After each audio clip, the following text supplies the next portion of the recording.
Môre aan elkeen wat gekom het vanmôre, elke media lid wat ingeskakel het, elkeen wat gekyk nou of later, wees gegroet en wees geseën vandag.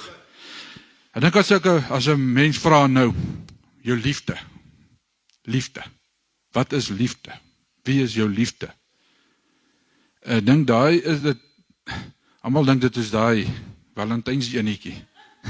Ja, maar dit kan ook wees seker, né? Maar dan gaan 'n antwoord sekerlik wees, my man, my vrou, my kinders, familie, vriende. Dis waar. Maar as ek jou weer die vraag gaan vra, dink jy moet jou antwoord net so bietjie verander, want jou eerste liefde is God die Vader.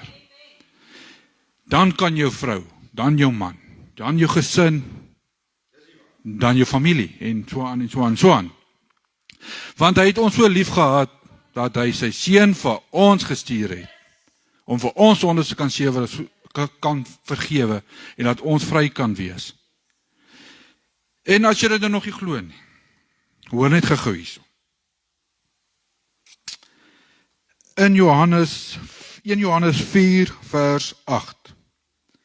Wie nie lief het nie, het geen kennis van God nie, want God is liefde. Kry dit in jou hart, sommer vandag nog. Amen.